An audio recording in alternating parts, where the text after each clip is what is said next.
StraightallDay.com. Okay, so the next contestant that we have is Mr. Dre Walton.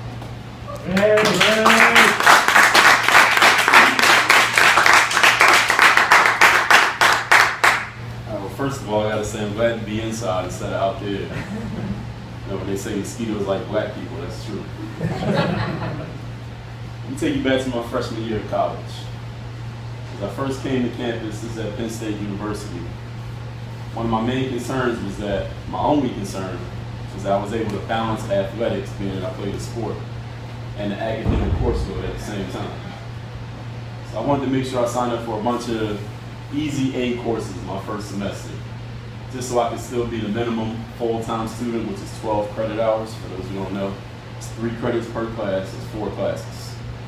So I signed up for a freshman 100 class, teach you how to be a college student, creative writing class, music 100.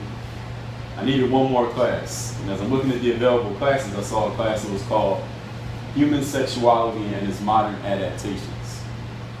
I said, first thing I thought to myself when I saw that was, that's going to fill up pretty quickly. So I signed up for that class. That class was taught by a professor by the name of Dr. Frank Smiley, who insisted on being addressed by his first name, Dr. Frank. One thing I liked about Dr. Frank is that he had a very matter-of-factness about his approach to teaching. He had a seen-it-all approach when it came to human sexuality, and he loved the classes he taught. And he encouraged questions. He would say to us, at any time during my lecture, if you have a question, raise your hand, I'll acknowledge you, and I'll answer your question. As we got into the coursework, class started with the discussion of human evolution, the human reproductive process. We moved on to puberty, feelings of sexuality in young people. Eventually we got to the topic of modern adaptations of sexuality, and how human beings are one of the few living species who use sex, not only for recreation, but for pleasure.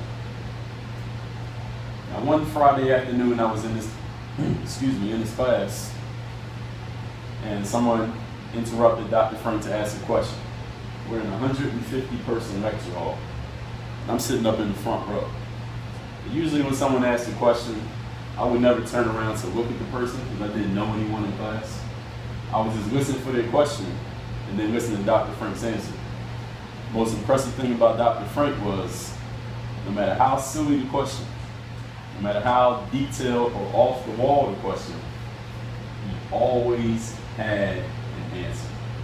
And he always answered in this matter-of-fact way, as if he heard everything he could possibly ask. So when the girl asked the question, I could sense a very strong sense of concern in her voice. But I didn't turn around, I was just listening. She said, Dr. Frank, you said that the male semen has a high concentration of sugar. Dr. Frank said, that's correct. She said, and her concern rose even higher. She said, well then, why doesn't it taste sweet? At this point, myself and everyone else in the lecture hall turned around to see who it was who was asking this question. Now, there was about a 2-second gap between everyone turning around and this girl realizing what her question implied. At that point, she turned bright red, grabbed her books, grabbed her purse, scampered out of the lecture hall, never to be seen in that class again.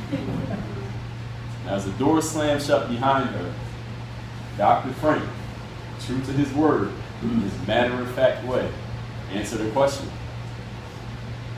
That's because your taste buds are on the sides of your tongue and the tip of your tongue, not at the back of your throat.